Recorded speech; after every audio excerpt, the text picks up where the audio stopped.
you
Well,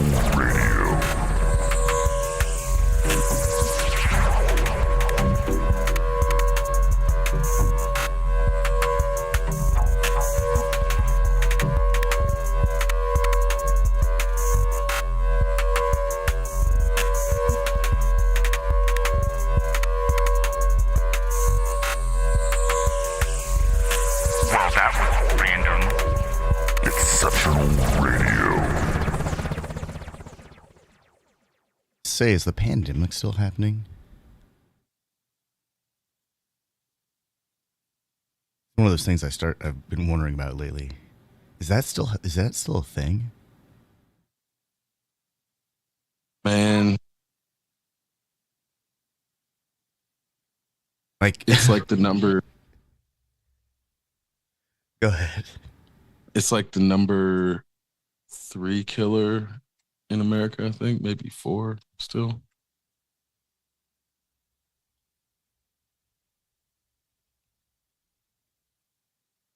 Oh, man.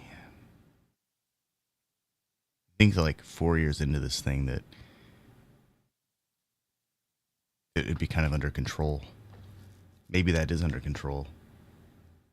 Sorry, yeah, it's the fourth leading cause of death in America is COVID-19.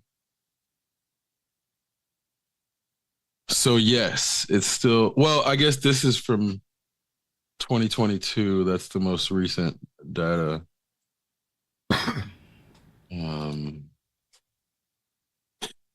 I can't imagine that it's at 0. So they just stopped reporting it, it seems like.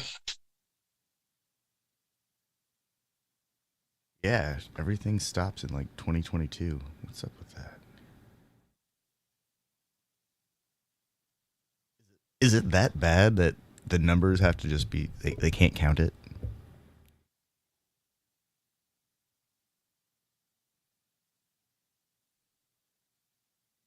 No, I think they actively stopped reporting it. And it seems like, I feel like the CDC has to extrapolate from the data that they get, and not the same.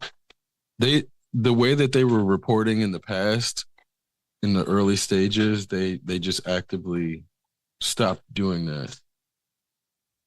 So it's not the same as like, they're not hiding the numbers, they're just not reporting them.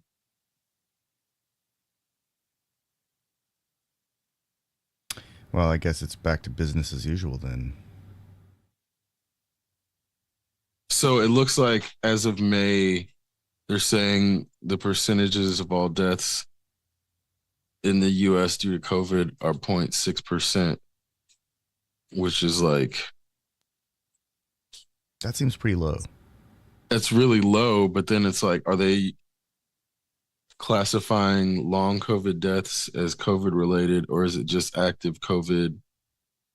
I'm assuming it's just like if somebody dies from an active COVID infection, and not like if they have a stroke from long COVID, or if they have a heart attack from long COVID, then those things go into the other categories. Huh. Which is like, that's fair, but it doesn't accurately reflect. I mean, again, it's like if you have a stroke or if you have a heart attack, that's not the same as like drowning in your own mucus. Which that sounds like a horrible death, but I feel like that specific like COVID died from, not being able to actually get enough oxygen is it's like drowning in a way where I guess it makes sense if you're not classifying other things from long COVID as the same thing. It looks like it's on the decline in the Midwest, but in the western and southern states, in Minnesota, they're experiencing increases in COVID cases, but that's an estimate based upon influenza admission. I'm not even sure how that makes sense. I'm just not interpreting RT properly because I didn't have the information for how to interpret it. Okay. Estimate on the date T of the average number of new infection caused by each infectious person. Accounts for current population susceptibility, public health intervention, and behavior. It can tell us whether a current epidemic is growing or declining or remaining stable. But it cannot tell us the underlying burden of disease, just the trend of transmission. Doesn't mean that the transmission is low, just that infections are declining. It's sensitive to assumptions about generation interval distribution, and estimates may be over or underestimated if the proportion of infections that result from emergency department visits changes abruptly.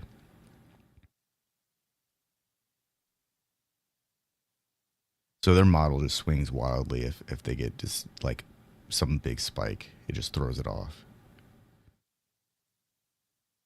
Well, and there's like mass infection events where, whether it's like a concert or Pool party. right. I mean, it can be anything where there's more than 5 people, where it's like, it sounds like a small number, but due to the number of people that an individual interacts with every day, just incidentally, because of the way society works, it's like, even if you're going to a party with only 5 people, over the course of that day, you're going to interact with somebody potentially getting coffee or getting your gas filled up or getting food or having all these other, maybe going to the grocery store or what, going to class, going to work, whatever it is,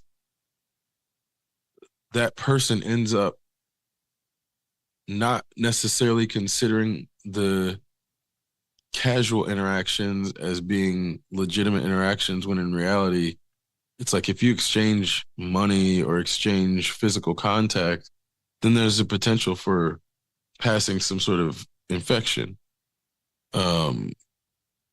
So that's where I'm like, knowing how easy it is for things to start spreading really quickly, as we get closer to the summer, that's when I imagine those numbers start spiking. But it's also like,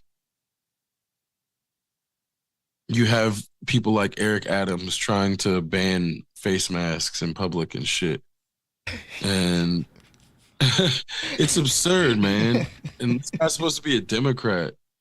It's like there's been an infiltration of the left. Well, I don't even call it left wing. An infiltration of Democrats to the point that you can't defend a Democrat just because they're calling themselves a Democrat. You really have to look at their policies and look at what they stand for and look at their history before you think about supporting a Democrat in 2024. And it's like, not to say that a person should support the Republicans. Quite to the contrary. It's like you can't trust any Republican. They're racist. They're untrustworthy. They talk out of both sides of their mouth. They don't have any integrity about anything. And then on top of that, they don't know math well. So you can't trust Republicans. I'm not saying that because Democrats say dubious shit that Republicans are trustworthy suddenly. It's more so in the way that people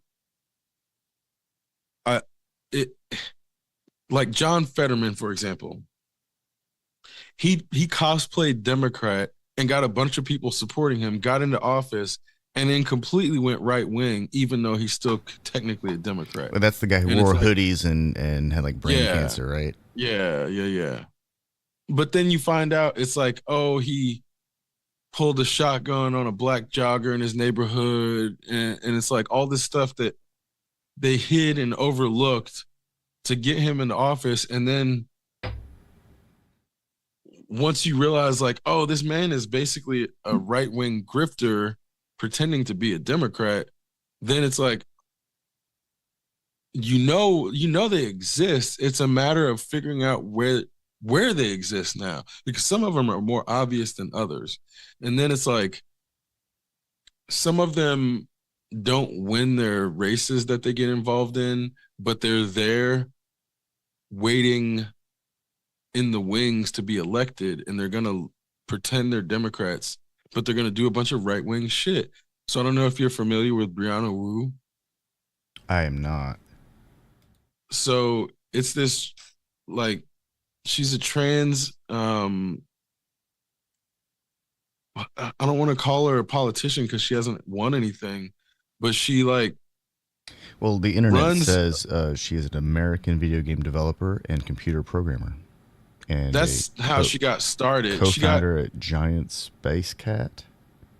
She got famous as part of Gamergate because she was part of the harassment campaign of people harassing anybody in the gaming industry that they thought was quote unquote woke or representing this like movement to include women in the industry on any level, whether it's as gamers or as developers. So that's original, like and Anna Sarkeesian, I think, is like the one of the other main people in Gamergate as far as the subjects of harassment that leveraged Gamergate and turned them into like political action careers. Whereas Sarkeesian, I don't know if she stayed as left wing as she indicated she was early on, but basically Brianna Wu started like this right wing drift to the point now it's like if you go look at the stuff that she's talking about, she's like getting in fight with other trans people, like calling trans people manly and shit. It's like really crazy, like the things that she's gone to the extent of doing as what looks like what someone who would be a leftist in public is increasingly right wing in public, but also her history is like right wing. Like she was like an intern for a Republican senator in college. So she used to be a Republican, but became a Democrat for I think it was like the early 2000s, and then started running for like I think it was Senate, and I think she's ran once and is gearing up to run again. Obviously didn't win, but in the process of gearing up to run has drifted so far right that I'm looking at it where I'm like, do you remember when Caitlyn Jenner came out and was like running for Republican governor as a Republican? And it's like, what is going on here? I forgot about that. I forgot. But do you also remember how Caitlyn Jenner killed somebody on the highway right before she ran for governor? Do you remember that? No. Yeah.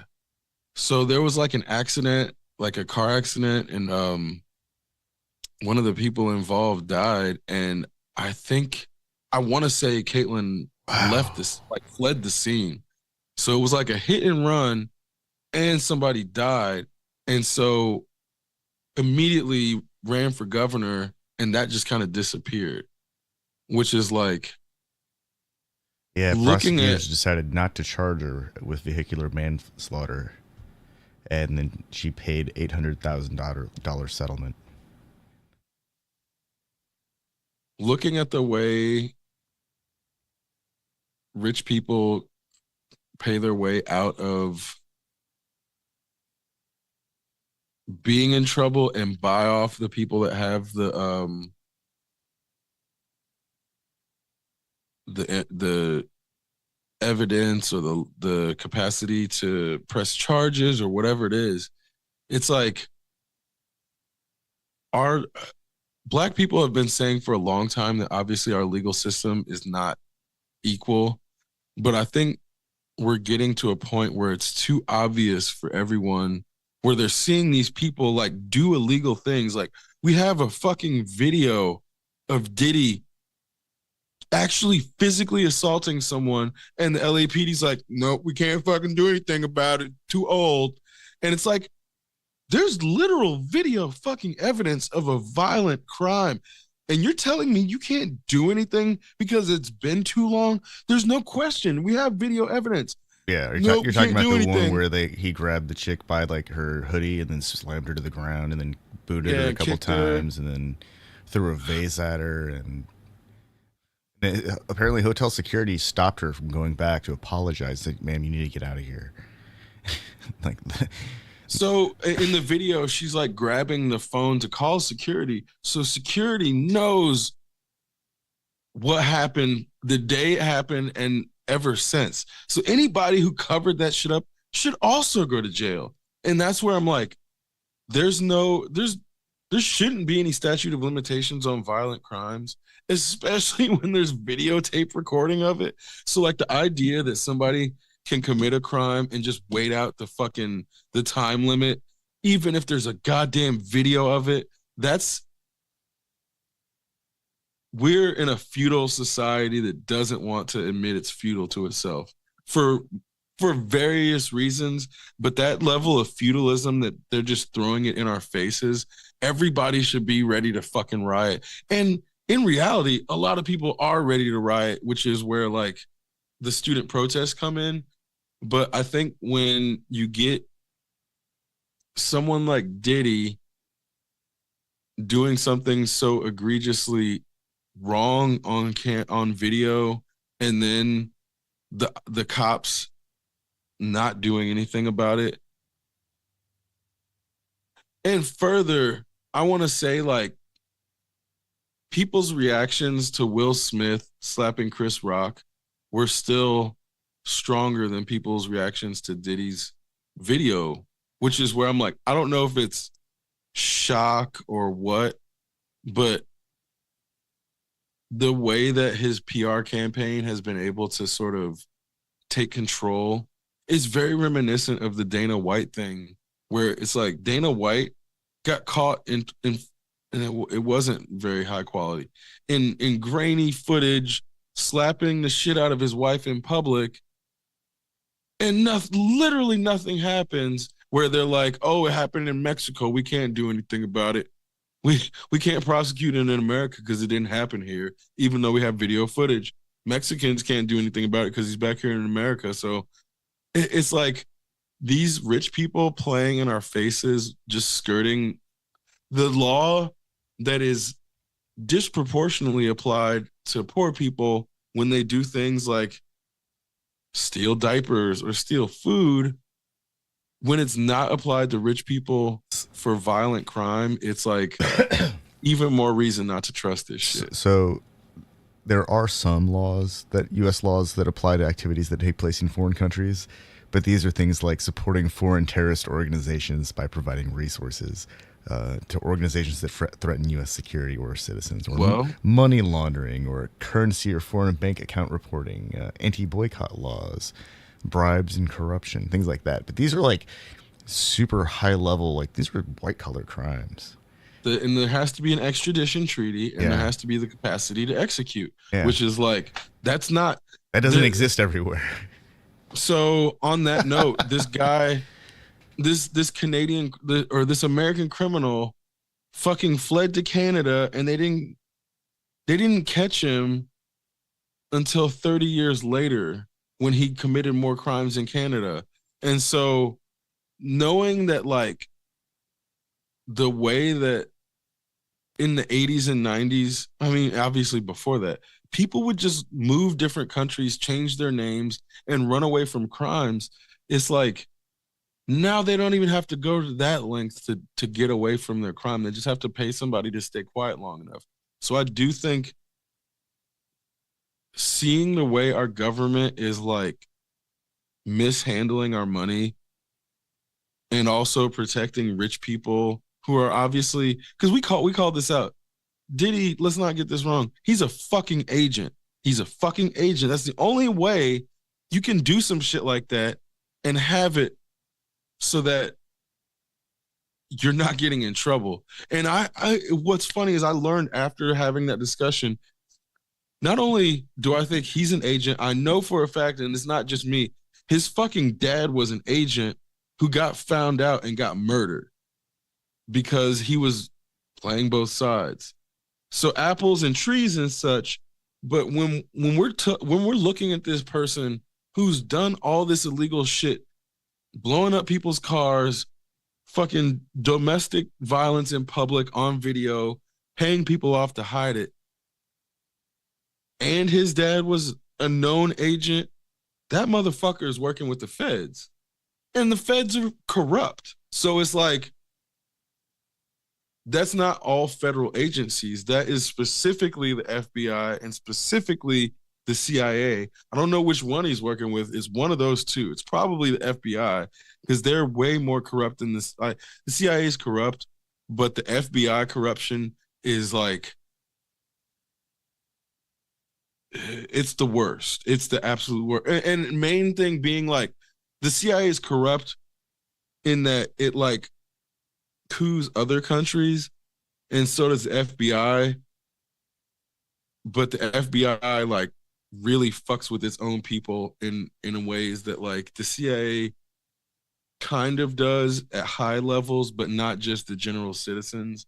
And so that's where I'm like, these two level, main thing being FBI paying people to be confidential informants and then protecting them when they abuse the fucking like the community.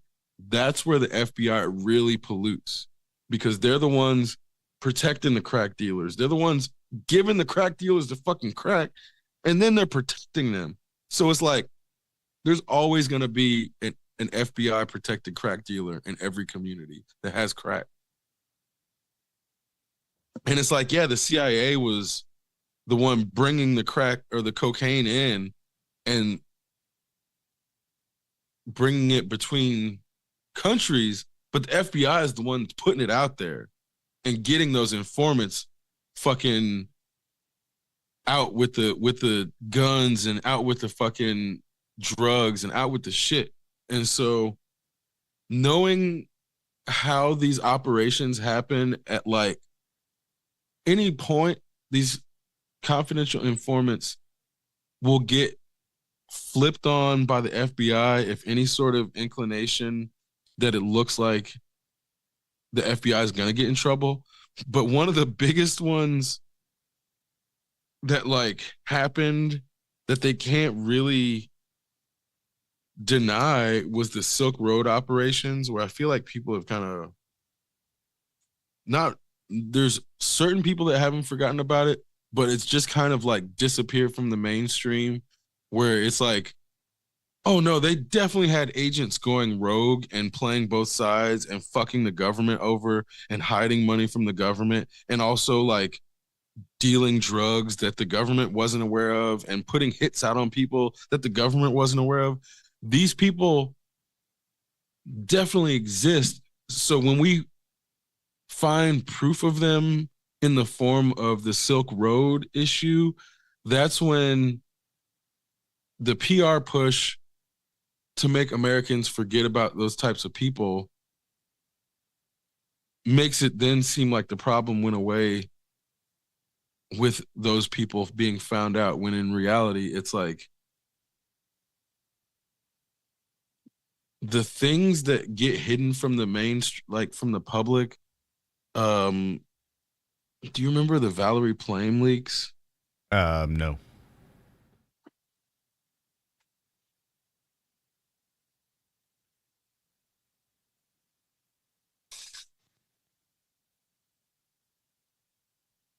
Yeah, so there was like a CIA operative that got leaked, and in the process, a bunch of people got found out, and like people died because the information got out that there were like these operatives out in the world, and they were basically sleeper operatives, like Julia Childs, or Julia Child fucking, um like the way that they had OSS and CIA operatives just like waiting to be activated.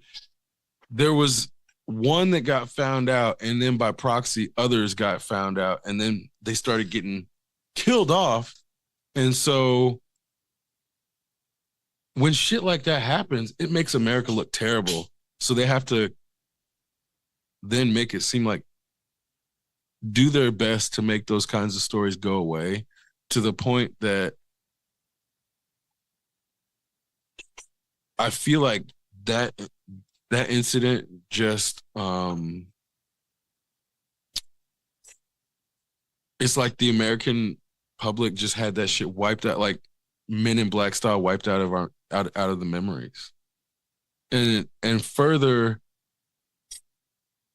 that was like around the same time as it was like right before Edward Snowden and what's that guy's name? The The surprise sex guy, Julian. Yes, Assange. Yeah. Assange. So there were things happening where our government was running these massive information gathering campaigns, and then they started having leaks in their information networks, realizing that their networks being so large created this other vulnerability, that then they had to start running these counter campaigns to make people not trust information that could be coming from compromised angles, where it's like, okay, this is some like Robert Downey Jr. pretending to be a dude who's pretending to be another dude type shit, where it's like, if you're running surveillance on your own people, but then the Russians and the Chinese end up getting access to that surveillance or the records that you've been trying to hide from your people, then you have to do your best to make it seem like anything that they reveal is not true. So that's where that fake news campaign started. But then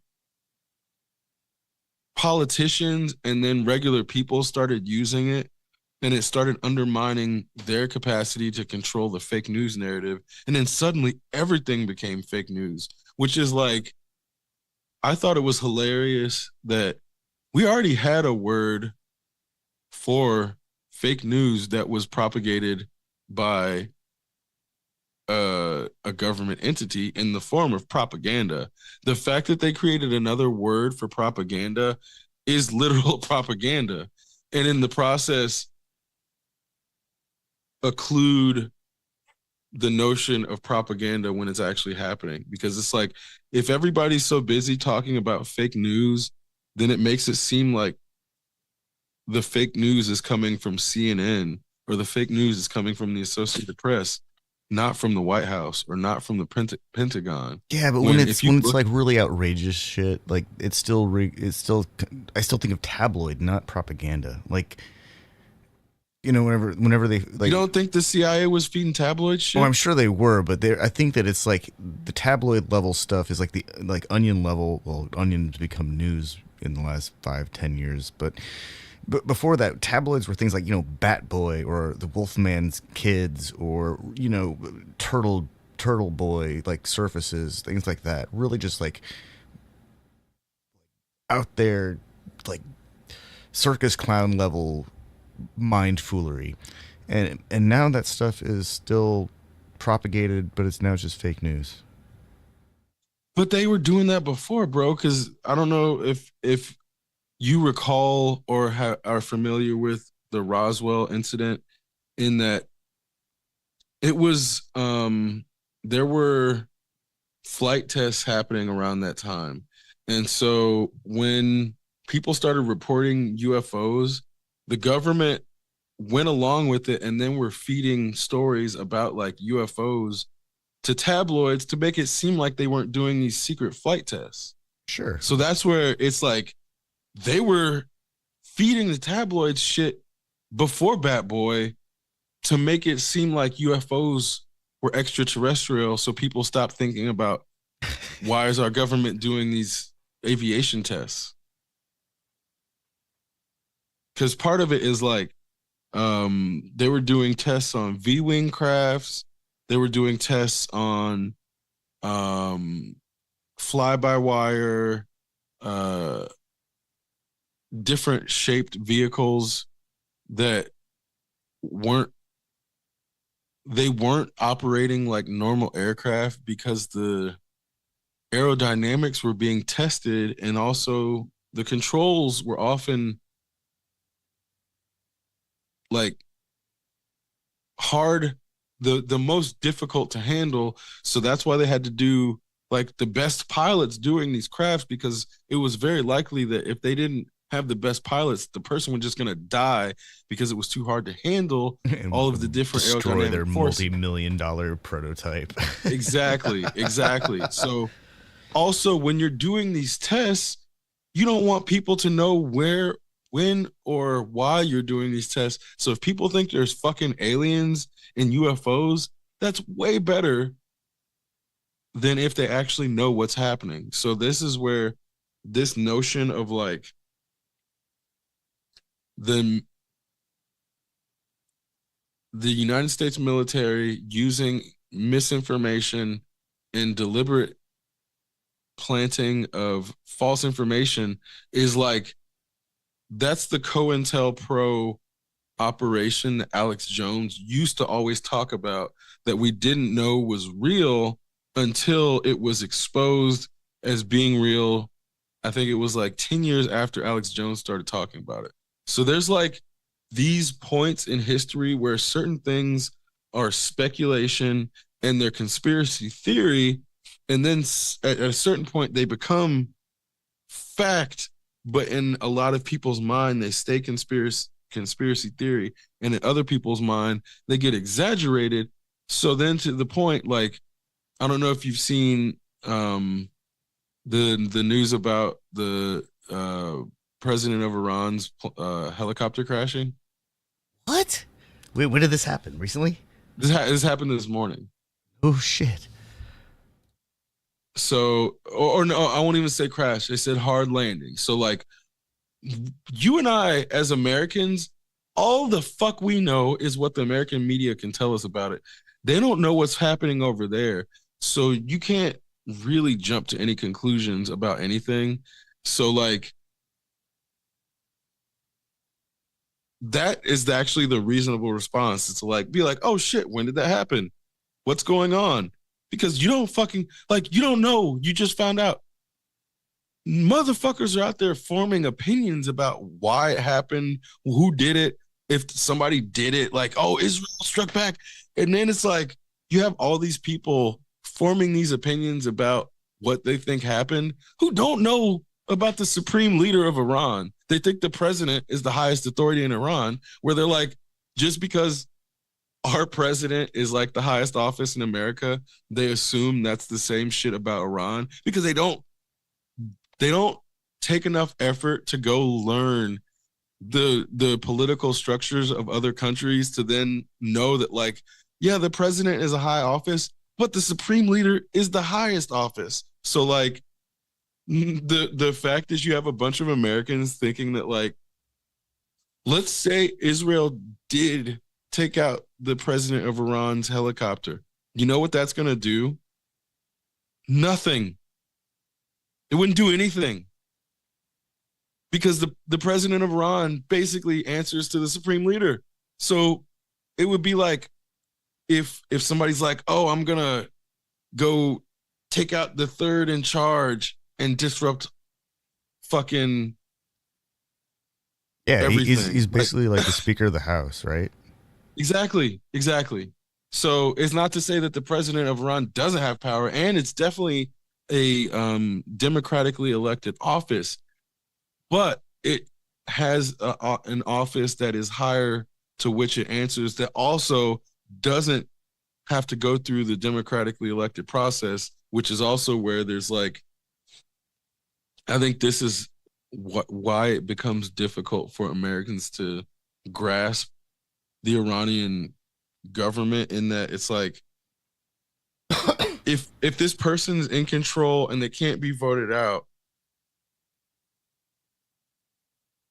how much of the president's actions are directly coming from them? And it's like, yeah, to a certain degree, that any president of Iran is going to have to act in accordance with the supreme leader's goals, and it may not be exactly how the supreme leader thinks of things, but they're going to have to see eye to eye on most things at the end of the day, or else risk the supreme leader forcing another election in which that person magically suddenly loses by a 3% margin. Because that's how it wouldn't be like, oh, we're just going to kick you out. Even though that's how they could do it, it would be made to look like there's a semblance of democratic process if that supreme leader wanted to remove them. And that's, for better or for worse, how it would play out. But not enough Americans even know about the supreme leader to be speculating on what would happen. Like, if anything, if there was like a disagreement between the supreme leader and the president, that's more likely to cause the president of Iran's helicopter to go down than anything Israel. And not to say that Israel isn't wanting to do some shit like that. It's just a matter of actual capacity to execute within Iran's borders that precision type of like, but it's not precision if it's not the highest office. So that's where it's like, it wouldn't even make sense for Iran or for Israel to go after the president of Iran, knowing damn well that's not the highest office in Iran. It would just, like, if Israel did that and was successful in taking out like the second highest office, like, it would just force Iran to escalate. So I don't, knowing that Israel is having problems internally and you have multiple ministers within their military saying like, we're not going to support taking over the Gaza Strip. Like, that's, it's interesting to see that happening, but also that happening would not be the time where Netanyahu decides to like, I'm going to go after Iran while my own cabinet's falling apart. Like, that just doesn't make any fucking sense. So when I see people like Americans talking about Israel's taking out the president of Iran, like, that's actually one of the dumbest fucking conclusions anybody, because we don't even know the state yet. Like, they could be fine. Like, he could very well be dead right now, but they could actually just as well be fine wandering through the fog, not able to make contact because their radio got destroyed and they're just trying to fucking get found. So like, yeah, you know, in like Street Fighter universe, like the president of Iran squares off with Netanyahu, not like that makes sense. Like, I think the Ayatollah would square off against the Pope though, right? That's like the kind of level that he's at. Yeah, or the yeah, like effectively, but it's still, yeah, I mean, I guess that, because even then, like, the Pope doesn't represent all Christians. Yeah. So it's like, yeah, that would be a good comparison, I think. In terms of like where they sit, that is a really, you know, apt sort of like, because, you know, the Vatican is a country. Like Vatican City, I think, is the Vatican City is the country, or the Vatican is the country, and Vatican City is the capital, or it's like it's some a capital weird city state. Yeah, it's like some weird shit with Vatican City. It's like, Yeah, Vatican City is the name of the country in Europe, and the Vatican yeah, is the name of the structure in the center of the Vatican City. I think it's like kind of like Hong Kong. You know what I mean? It's a city Um, state. right. So that's why it's also like, yeah, that is an apt comparison because even though the Pope is the head of a religion, he's also the head of a state, a city state, that has its own military, it has its own fucking treasury. I don't know if they have their own currency off the top of my head, but I wouldn't doubt it. Um, but at the same They use the time, it's euro. like um, looking at the way these things play out, just the general lack of literacy of like Americans don't even know their own country's political structure, let alone other countries' political structures. So to see all these like immediate reactions to what people think is happening with the president of Iran is actually like Americans don't know shit. They don't know shit about shit. Let alone like the way I think we also talked about this. Now they're having to introduce the president of Iran because nobody knows his fucking name in America. So like the first time they have to name him, it's like because this helicopter crash. So it's like, yeah, on CNN's front page, here's what to know about Iranian President Ibrahim Raza. And it's like, if we knew who he was as Americans, they wouldn't have to do that. But they've been hiding him for what I think is the inability to make him look as radical as they want to. Because that's what happens is like anytime Putin stops saying radical shit, they stop publishing what he's saying. When's the last time you've heard a Putin speech? You know I, what I mean? They I don't used to know. like put his words out all the fucking time. And after a while, he starts talking about American imperialism and the Nazi problem in Ukraine. And even though there's Nazis in Russia, when he says that, you can't make it look bad. So then you just have to stop publishing it. So this is where the leaders in other countries, I think, have gotten better about using their rhetoric to undermine American hegemony in the narrative because Americans have been framing the American government as world police. Meanwhile, that's been why there's world chaos and so much investment in military industrial. And like, there's this video making the rounds of all this futuristic looking shit. And then the video's like, no, this isn't the future. This is just now in China because their government invests in infrastructure instead of military industrial. And it's really damning because I feel like a lot of people would have seen that video and assumed it's Japan because we've been propagandized about Japanese technological superiority over everybody. And in the process, there's been propaganda about like Japanese innovate and Chinese steal. And it's like that's been what America has been literally had it beaten into our heads about these two different countries.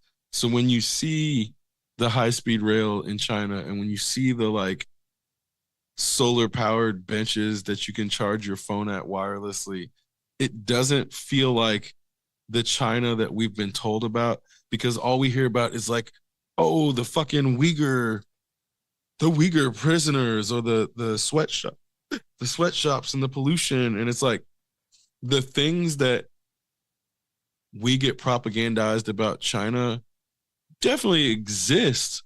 But when that's all we hear about, it becomes the dominant idea of China in people's minds in a way where you're like, if you were an American, you would just imagine China is just a bunch of pollution and Uyghur prisons, basically, and people eating like animals that we don't eat here.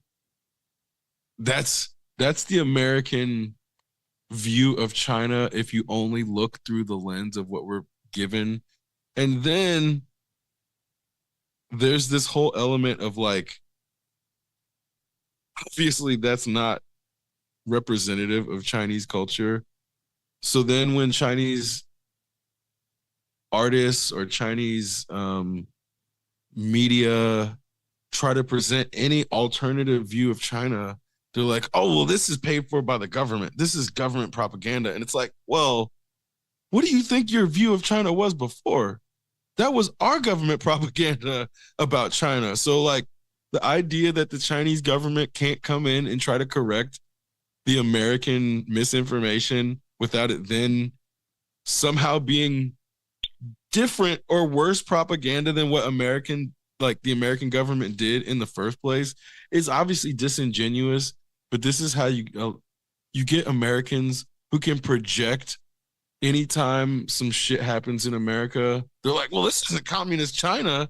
And it's like, yeah, motherfucker, this is capitalist America. That's exactly right. Like, if this were communist China, shit would probably be better. So that notion of like using because even then, obviously China's not really communist. Using that framework as like this hypothetical terrible existence, terrible state that like when things actually get bad here, we can project it onto that hypothetical China because not enough Americans are actually shown real China. That's why to me it's like really dangerous for Americans to be this in the year and what they think of as the year 2024, but also 60% of them never leave the country. And I'm not saying they have to go to China, but shit, go to fucking Mexico or Canada at least. At least just leave the border. So it's like, and when I say that, it's because then you're presented with a different perspective on your own country, or when your own country doesn't dominate the news. That's just like people need to experience that, like going somewhere else where their nation's issues are the topic of discussion. Their problems are what they get shown on the news. Like they're not talking about American problems in Nigeria or like France or Germany or Mauritius. They're talking about their own problems. And when Americans don't go to these places and experience that, it allows them to think that, yeah, they're sitting over there in fucking Istanbul, just watching America, just constantly focused on what are people in Spain thinking about? They're thinking about what we're doing right now. What are Ugandans worried about? Ugandans are worried about Americans. And so when Americans can make themselves the center of so many people's lives that they're not the center, of which they're not the center, but also these people aren't even fucking thinking about them, then it allows Americans the leeway to sort of let corporations pillage these countries in the name of Americans and then not feel bad. Because if Americans are like thinking that these people are so worried about their well-being, then that person's well-being is actually secondary to the American, and that sort of like distance of that other as not having their existence valuable enough to be equal to Americans is how our corporations can pollute, and like Americans will look the other way.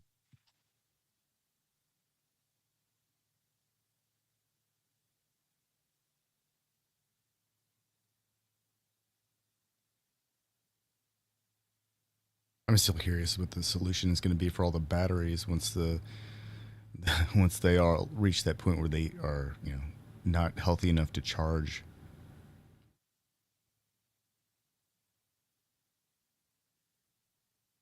For a while, I was I was reading a lot of stuff that was promising, but it all leads to the same stockpiles of materials in the desert. Well, and it's these, using these same systems. It's like I mean, but that's also assuming we stay on a fucking automobile based infrastructure, because this is also what pisses me off. Um, America, 340-ish million people. China, 1.4-ish billion people. So they're about 4 times our size ish. So you would think, what, they produce like 4 times the amount of uh carbon emissions as us? Wait, that's wrong. They only produce twice the amount of carbon emissions as us. So then when you look at that and break it down by the numbers, that means per capita, we're producing twice as many emissions as the average Chinese person. So like they have 4 times as many people, but only twice the emissions. Those numbers make it obvious that the problem is not the number of people, it's the dependence upon cars, because they have better public infrastructure. They don't have to depend upon vehicles, so more people have the capacity to move around without doing as much damage to the environment. So when we're talking about, yeah, we can keep getting fucking stupid electric cars, or we could get a goddamn high-speed rail system. Because one really solves the problem, and the other, like you said, just pushes the problem down the road. So this is also where I'm looking at like America and looking at its capacity to solve problems, and it's like the perpetual desire to try to let the market lead problem solving, but also allow people into the leadership roles who don't do enough homework into the areas that they're trying to solve problems, and then giving them a ton of money. That is, I think, the biggest American problem as to why you like we've had some innovation, but most of the tech innovation has been so circular and without real world implications concerning benefit. Most of the tech advancements in America have had like negative impact, except I don't know if it's a benefit to have NASA computing power in people's pockets. Like that's the outcome, but is that positive? I don't know. I don't think it is, because of the way people use it. It'd be different if people were raised in a way that prepared them to yield that power in a way that benefited society. But most of the people just use that to argue online. So it's like, what good is all that fucking computing power if you're just going to use it to fucking send racial slurs or send gender slurs around the world? That's like, even in video game lobbies, it's like that shit turns into slurs. And the people who spread hate are the ones that are most empowered by those pieces of technology. So it's like, I'm looking at a lot of the quote unquote advancements, and have they been a net positive for humanity? I don't know. I can't really say that I believe that when I look at all of the negative aspects. There's definitely certain things of like, oh, I can find out about a protest that's happening in Colombia and I can watch it. But does that awareness give me a false sense of participation? Yeah. And is that a good thing? Probably not. So there's all these things about the way technology is playing out. I'm not sure if society is really asking itself if they're positive the way we're using them.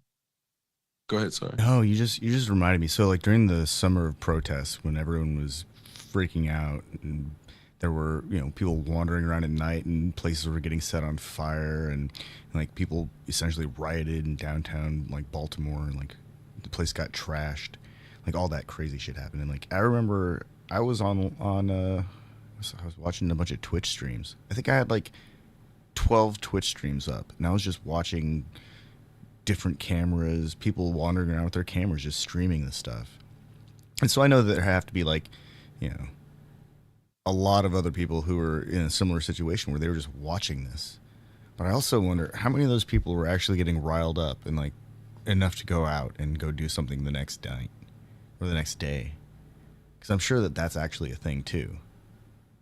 Because that stuff went on for it wasn't just like one night and it's over.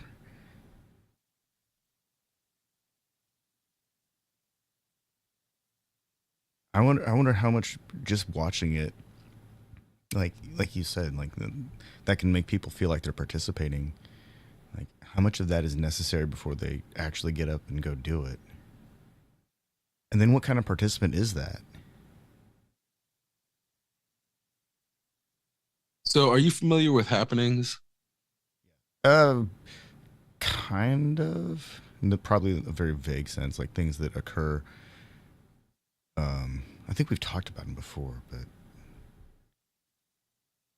it's not something that's So, in like the front of my mind right now. so it was basically this post mass media, anti media movement to get people. Okay, I won't say it's necessarily an anti media movement so much as a movement to promote awareness of the influence of media, but also the influence, like the capacity to participate in the now being limited through media, but also falsely facilitated as making it feel like you're part of the happening, but also by definition separating you from the happening. So this is like, I think it's definitely difficult to grasp because of the nature of the word also, and English not having proper tenses to sort of reflect what a happening is. Um, Even in like the way one says a happening, it sounds weird because our language just isn't really fit to describe the now as its own unique entity that is set apart from the past and the future, but is also fleeting. It's this weird, like, by the time someone has processed what I've said, the now is gone, but they're in the now for their thought, but my words are in the past. And the now is such a fleeting moment that when you have something as in the form of a mediating uh, transmission by proxy, it disconnects the capacity for a person to be directly involved, but they can perceive what's happening in the moment. And so if someone is meant to be an audience member, then they can participate locally or through a medium.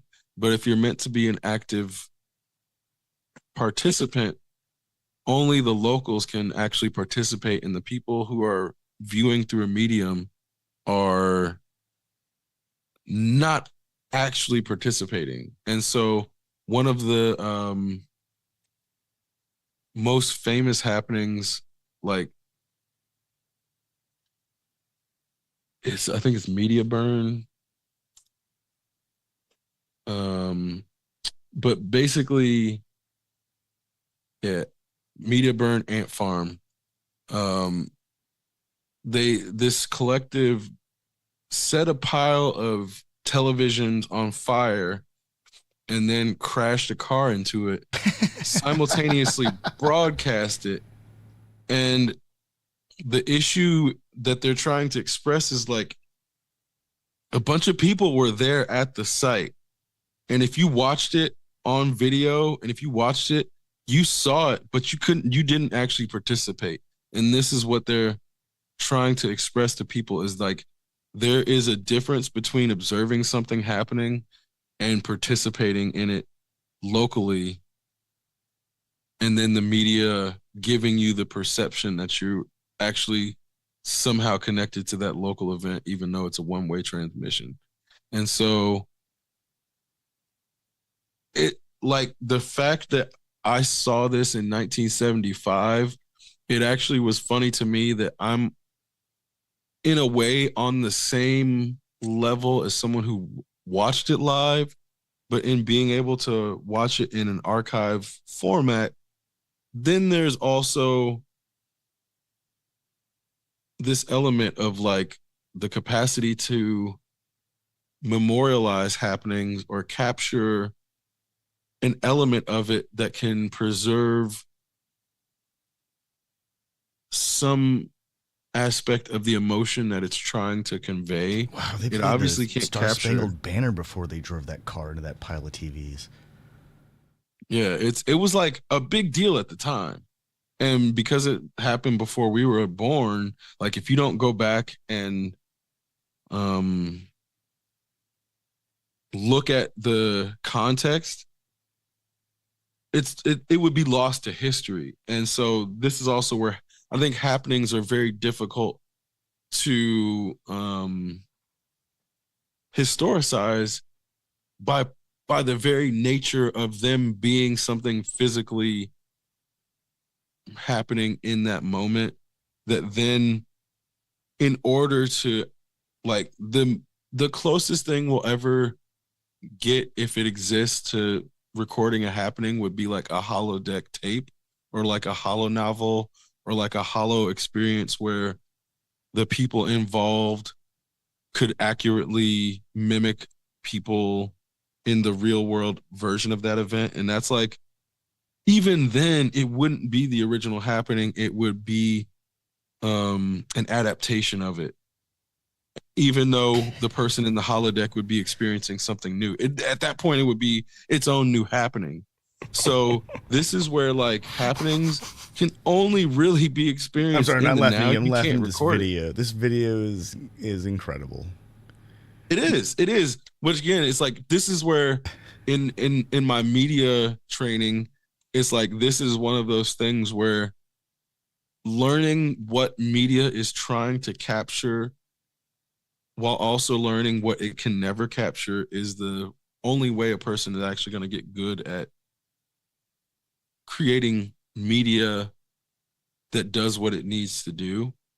So when you, like I said, when you understand that you can never capture the now, television.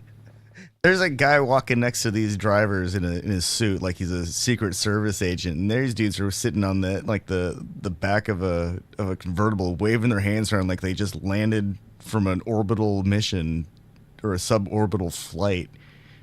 This is hilarious.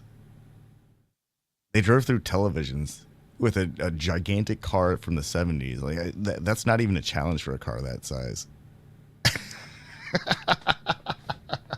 Well, and it's like people didn't understand performance art then either. So when this is like a performance art piece that's like, you know, this was groundbreaking. Oh, This was groundbreaking because it broke the fourth wall. It broke people's perceptions of art. It broke people's perceptions of the capacity to put art on a wall. There's all these things that it's destroying, literally and metaphorically. So the TVs being on fire and being destroyed by the car is literal. There's no question of like it's called media burn. The event's called media burn. There's no that part of the meaning isn't hidden, but when a person tries to grasp a happening, I think that's when you really start to get to the deeper meaning of the thing.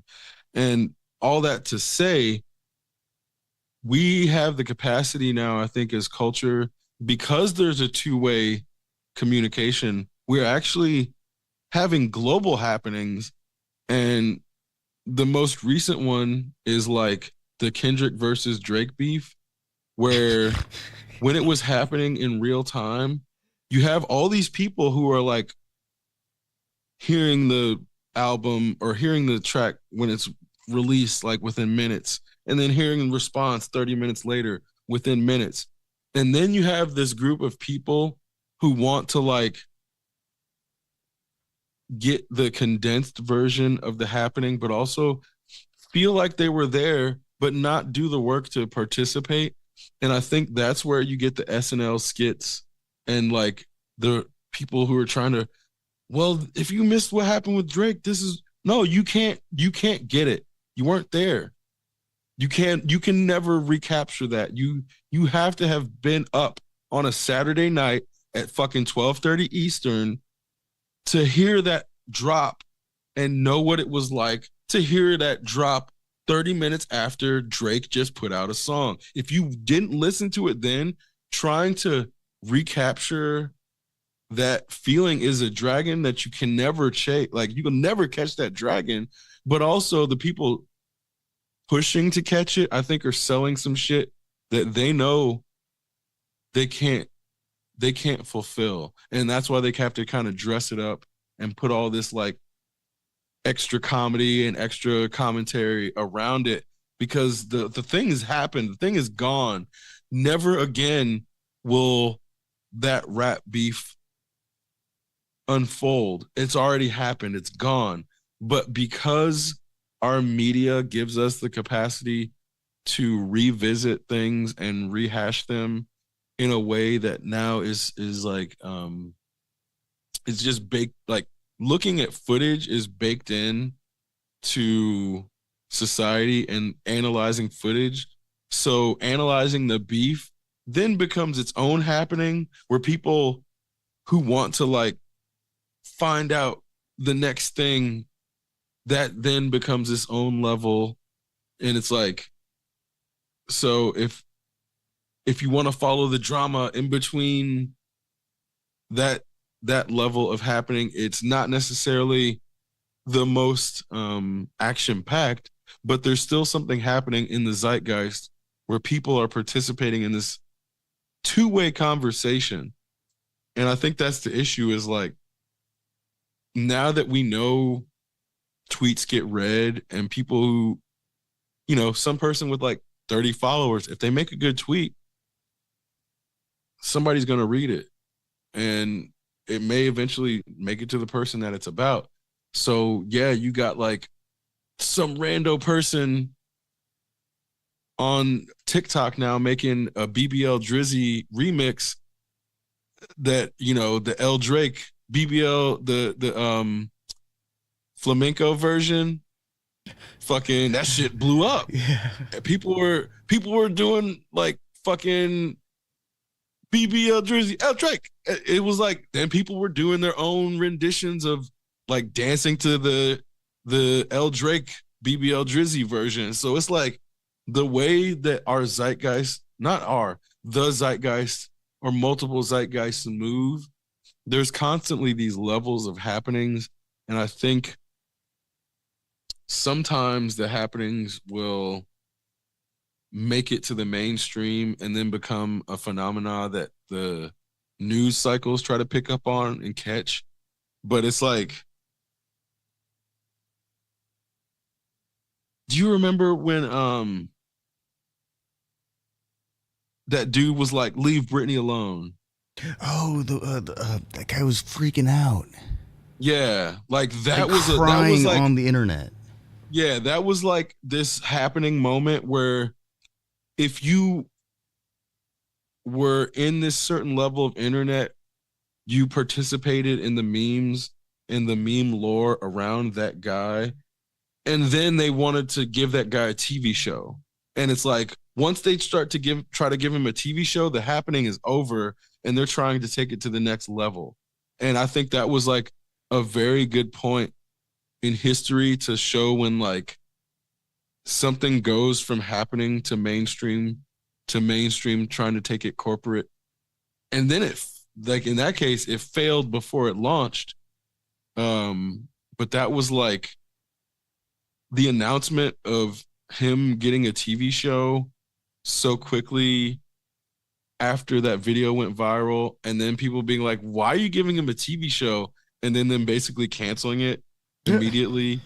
Because he got both ends of the happening, in that the reaction to him getting a TV show was so viral and swift that the corporations had no choice but to like respond to it. So I see media evolving and seeing this is like McLuhan's prophecy, in that a person putting out information from their living room has the capacity to influence just as much as like Warner Brothers Studios, if not more at this point. So it's like, for better or for worse, studios and major organizations have lost control over the zeitgeist narrative. And so when that happens, we don't know if they're going to allow it to persist. And so that's to me the big issue, is like, especially America, if they can't control some shit, they'd rather destroy it than allow it to exist without their control. So I'm wondering if we've seen peak fame, and not to say that there won't be any more famous people, but we may have seen like the peak of one's capacity to influence globally over time, because I think that's where it's like, okay, good example, Ryan Reynolds. I was just thinking about Ryan Reynolds for some reason. That's funny. That's hilarious. By all accounts, nice guy. I'm sure he's probably not the same person he is off screen as he's on. And even in that, his trajectory as a character on screen, he started off like television shit, playing, douchebag characters. So it's like, we haven't always even been given this notion of Ryan Reynolds as this like happy-go-lucky rich guy, because he wasn't always rich. He wasn't always like a multimillionaire, almost billionaire.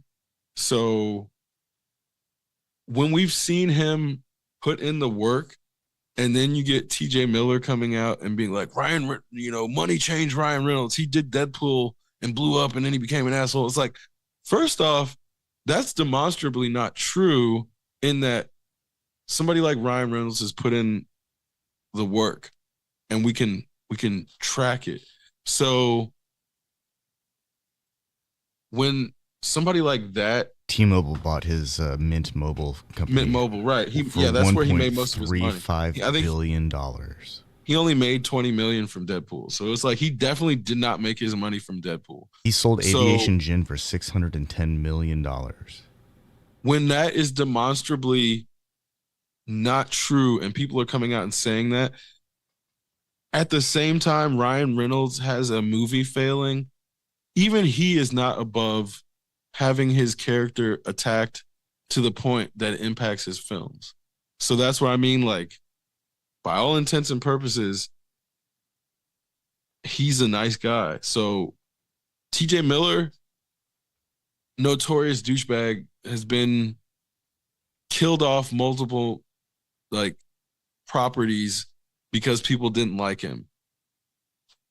Even him coming out and saying some shit about, I don't know if that's why Ryan Reynolds' film currently is bombing, but I'm sure it didn't help.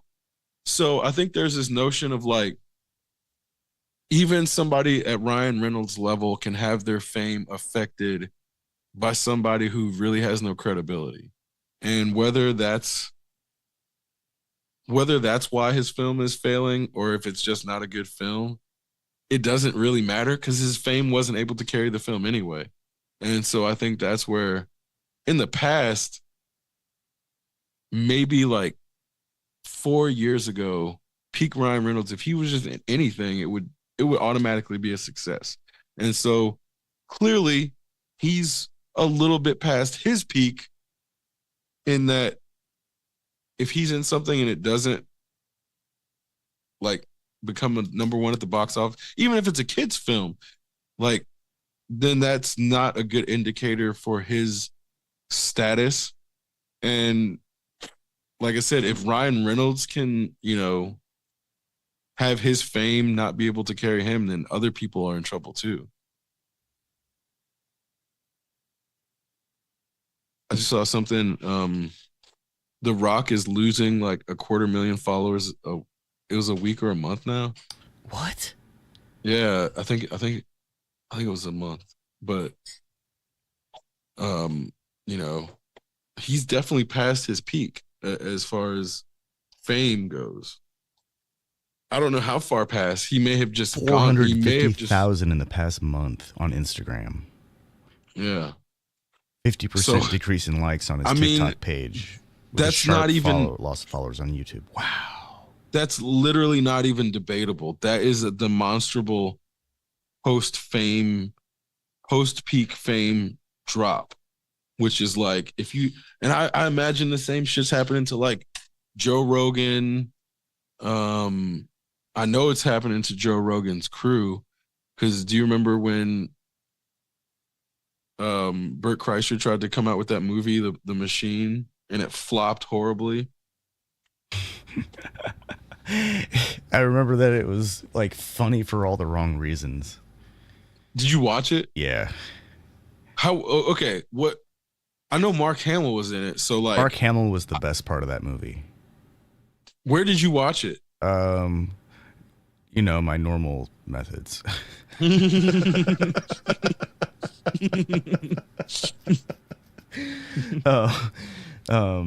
Okay, that said,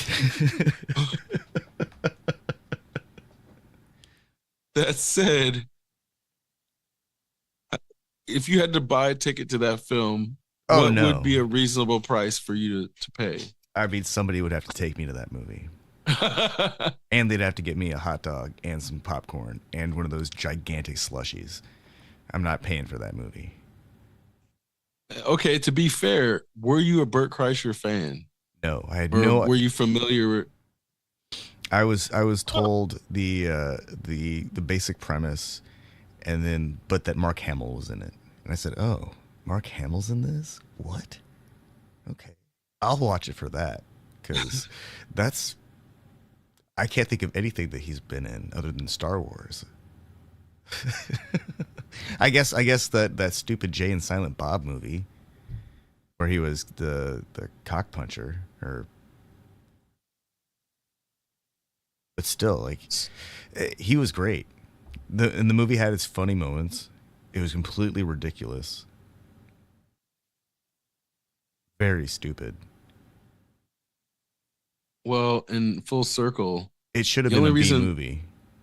Well, the only reason Bert Kreischer is even famous is because of National Lampoon's Van Wilder, in which Ryan Reynolds plays a hyper exaggerated version of Bert Kreischer's college years, which I only learned about later. But supposedly Van Wilder is like I guess there was like a Playboy article written about Bert Kreischer partying, or I think Playboy would like rate colleges for partying, as I know IU was like on there one year. But I guess Bert Kreischer's college was in there, and then they took it and made a movie about it in Van Wilder, which obviously like Ryan Reynolds and Bert Kreischer look nothing alike. So you see what Hollywood did to make that story more believable, which is where I'm like, I don't believe anything Bert Kreischer says ever anyway. But knowing that like Hollywood put Ryan Reynolds' face on Bert Kreischer's story, and then Bert Kreischer becomes semi-famous later as like a Joe Rogan subordinate. That's where, to me, I think a lot. I'll I'll, I'll say I think some people were so famous that they can make other people famous, and were gracious enough to do so. And sometimes those people that they made famous weren't talented, and then you end up with Bert Kreischers. So it's like now, because we have too many Bert Kreischers, I think fame has started to lose its air of elegance. Like if Bert Kreischer's famous, anybody can fucking be famous, basically. Or when Honey Boo Boo became famous and fucking Mama June, it's like there's suddenly, I think in a lot of people's minds, fame used to be associated with shit like Elizabeth Taylor or Michael Jackson or Paul McCartney. But now if it's like Sexy Red and Honey Boo Boo, like Wait. The Honey Boo Boo's in the pantheon with Elizabeth Taylor? I mean, you have to put her there. Oh, You God. literally you can't. This is what the problem with fame is now. You gotta put Honey Boo Boo and fucking like DJ Academics and Joe Budden and like Paris Hilton. Fuck who, like there's just so many people now. It's a farce of itself. Salt Bay, yeah, Salt Bay's in the pantheon of fame. Like you have to put Salt. Everybody knows who fucking Salt Bay is. Everybody knows this stupid little fucking. You know what I mean? So like, right now, more people probably know who Salt Bay is than Elizabeth Taylor. In reality, not to say anything bad about Elizabeth Taylor. Sure. Let's keep it real. Give a survey to a bunch of fucking 20-year-olds. How many of them know Salt Bay? 100%. How many of them know Elizabeth Taylor? Maybe 25. Oh, you're maybe. being generous. I was gonna say like 8. Yeah. That was like me really overestimating. I'm gonna say 8%, maybe 12, 8 to 12%.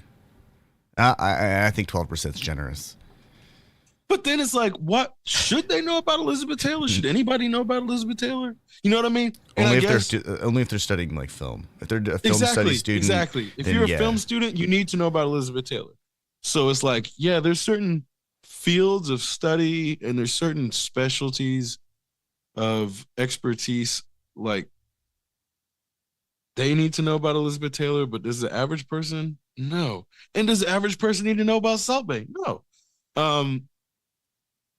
So that's also where with that ridiculous elbow technique. Well, fame is taking up too much of people's CPU. And I don't know. Okay, let me say it this way. Any kid who's in college right now is probably not operating with that CPU because a lot of them are like, for various reasons, unable to detach and spend a lot of time in other people's lives. So that's where I think a lot of the protests are coming from, is like fame. Okay. And then on top of that, I think people who are more famous among youth aren't necessarily famous because because they're really good at anything necessarily, but it's because they're willing to put themselves out there. So like, I really didn't understand the streaming culture for video games until this week. And it's not to say that I didn't watch streams, but I didn't understand what young kids were watching in streams for, because it's like, it's not just about who's the best. It's not just about who can beat the game the fastest. It's not just about who can find the bugs or break the game. There's elements of people want to see, not people, kids want to see someone who's willing to not be good at something, go through the steps to become good at something. And if they're willing to like be vulnerable while they're not good, then by the time that person becomes good, the people that have been watching are like cheering that person on, like screaming. It becomes a happening. And so because they can post in the chat and their chat pops up on the window, and if they donate to the chat, then it pops up on the window and they can send their messages in. It's not just a one-way transmission. And so that capacity to observe, but then also participate is something where I don't know if older people have the capacity to take criticism in stride while doing something like that, and then they get too hyper focused on the criticism instead of staying on task, but also make it about them instead of the performance. So like Kai Cenat, I don't know if it's K or Kai, whatever it is, he like dressed up. He dresses up as like characters in the games that he's playing, and so he does these like big productions, and it's not just like him playing a game. It's like he'll dress up like the like a mage and talk like the mage at first, and then do this little intro before he starts streaming. And so that is more why the kids are watching than him, because he's not even necessarily that good at gaming. And that's why I couldn't, like, when I would see him, I'm like, he's not that good. Why are people watching this? And so for me, it wasn't clicking at first when I'm like, this is like, I think he's now the biggest streamer in the world. At one point it was like Ninja, at one point it was like PewDiePie. But I think he's now the biggest gaming streamer, like single gaming streamer in the world. And they'll have like teams. So there's like, I think there's FaZe and there's AMP and there's RDC. So you have these gamer teams that cumulative have a lot of views, but then you have these individuals who get their whole own audience. So like I said, I wasn't understanding. I'm like, this kid's not that good, but then it's not just about being good. And so knowing that is what the kids are watching for, it made me have a lot more faith in kids because they're there for the journey. Like these kids all watch this 167-hour stream of a game that someone else who played quote unquote better could beat in 10 hours maybe. I don't know if like what's the fastest playthrough from like start to finish from someone who's played it a bunch. Maybe 10 hours is like a lot. Maybe that's not, whatever it is, that's not what they care about. They were there watching this dude go through, I think he died 1,700 times over the course of this marathon because he had the like death counter up. And I remember like when it was at like 700 in the first, I think it was like the first 60 hours or something, I would see it pop up on my feed and I'm like, I got so many questions, but I'm like, I don't have enough questions to actually start watching. Like, I'm not that interested. I'm just more so interested in the culture. But when he finally beat it and seeing everybody's reactions and seeing like the people who were in there watching him play, and it's like, oh, okay, I get it. This is like, it seems obvious, but it's not obvious because again, there's people who are better than him. There are people who are better actors than him, like to make it more like if they wanted to write a skit and make it, you know, more quote unquote funny, there's people that do that better. But there's also something organic about his the way he's trying to reach his audience and just kind of like he may have a team. I'm sure he has a team. But the way that these things happen, it definitely feels like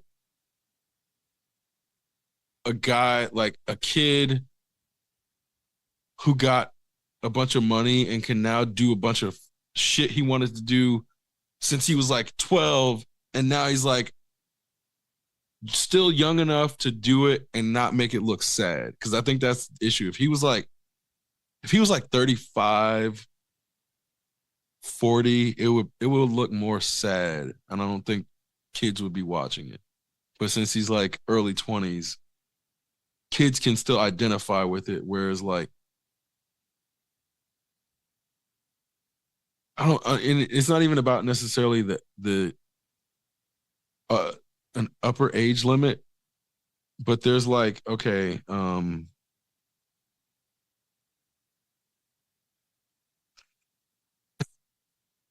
like the way Drake hits on young girls, like the like college age. If you're 40 and you're hitting on like college age girls, it looks gross. It looks sad. And so I think there's this element of like there are windows to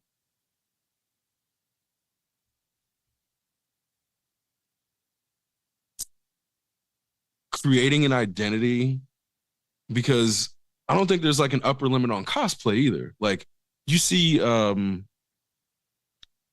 people cosplaying into like old age. Like there's this dude who does stilt work. He cosplays like the Juggernaut, he cosplays Sentinels. Basically anything robotic. He must be like 50. He's got to be at least 50. And there's like nothing sad about that. The cosplay communities and fully embrace him. Like he seems like he's just somebody's dad or uncle who really enjoys dressing up as Juggernaut. And like he's walked out during BKFC a few times. Like there's a fighter who goes by Juggernaut. So he'll like walk along the dude dressed as Juggernaut. And so if you didn't know this guy is like a professional cosplayer, you wouldn't think twice about it. But that's where it's like this guy makes a living designing 3D costume or 3D printed costumes and like pretending to be fucking Optimus Prime or some shit or Bumblebee and going to like cancer wards and shit like that. Like that's all this dude does is like dress up as robots and go make people happy. So seeing that type of older person doing some shit is like, I don't think it's about age necessarily, is like because streaming is kind of this or video game streaming specifically. I feel like that's a younger kid's arena. It would look weird for somebody going in that arena trying to like appeal to young kids if they're not their same age. And so I think that's why you don't get like 40, 50-year-old Kaisenats. Like I think yeah, what's his name? This dude named Dreamer, I think he was 30 and they started calling him a creep. Cause it's like you can't be playing fucking Fortnite with a bunch of teenagers like and not have people like, if that's your identity, people are going to scrutinize it. And then if the scrutiny, like if there's some weird DMs that pop up, which is what happened, then the scrutiny brings shit to light. So I think that's where it's like, I think it's one thing for like a 40-year-old dad to get on Fortnite with their 8 to 12-year-old, 13-year-old kid to make sure that they're not like encountering some douchebag on the internet, but a 30-year-old dude playing with teenagers, 30-year-old anyone playing with teenagers.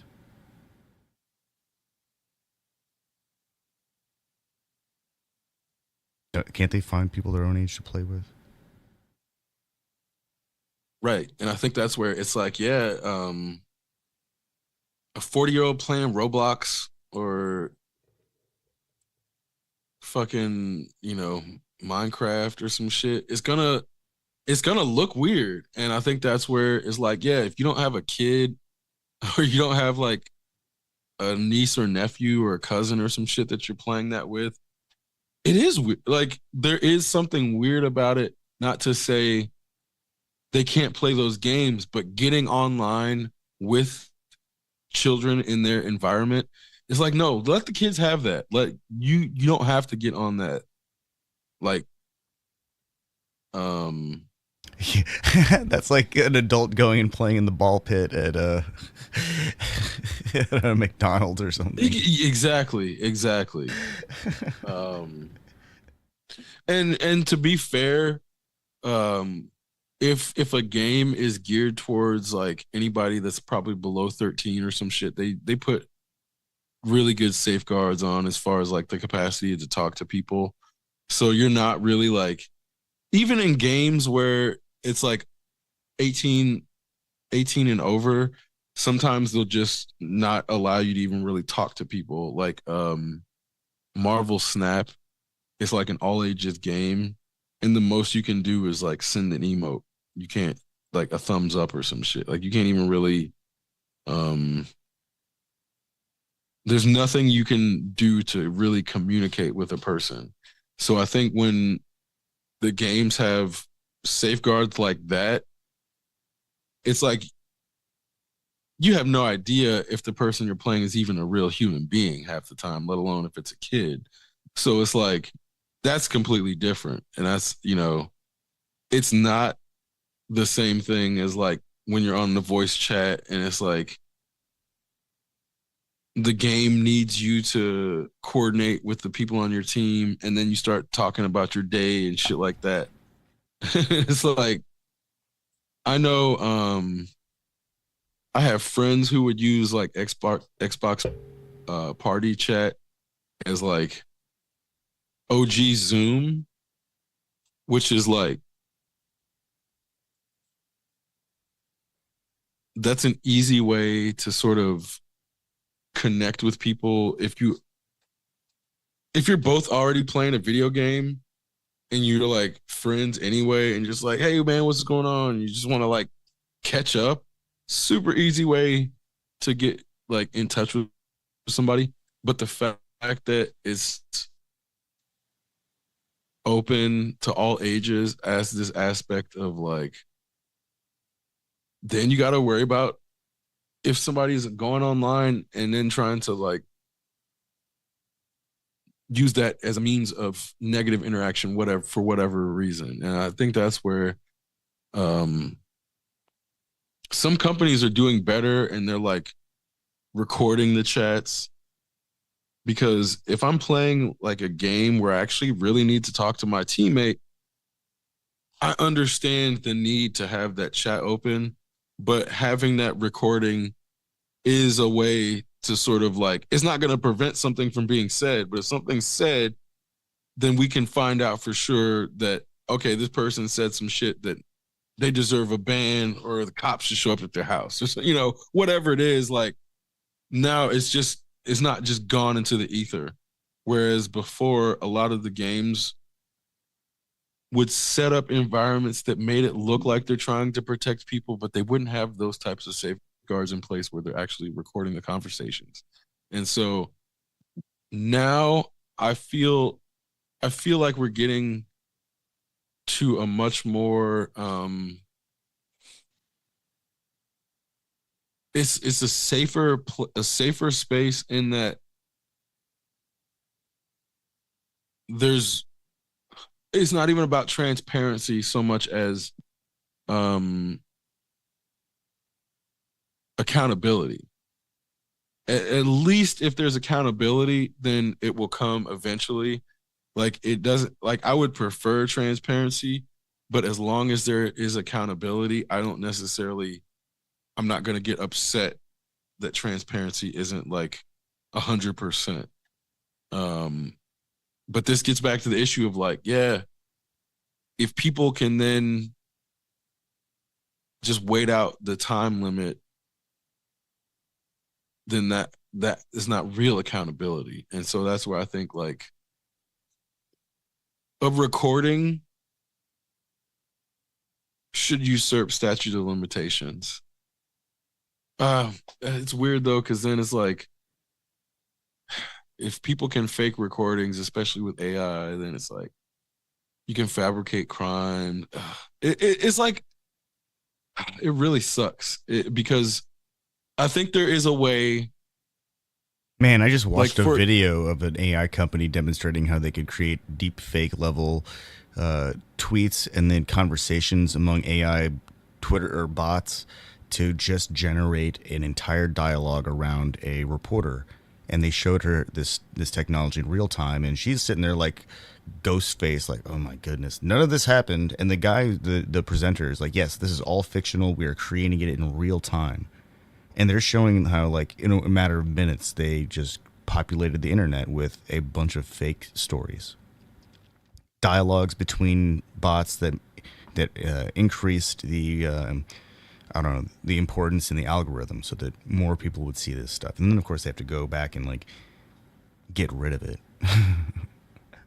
Well, and that's okay. Let me reframe that in that certain footage can never be 100% trusted because the source cannot be verified. But if we create systems that have transparency points and also have multiple points of validation, so then it's like, okay, let's say you have a security system in your lobby of your hotel.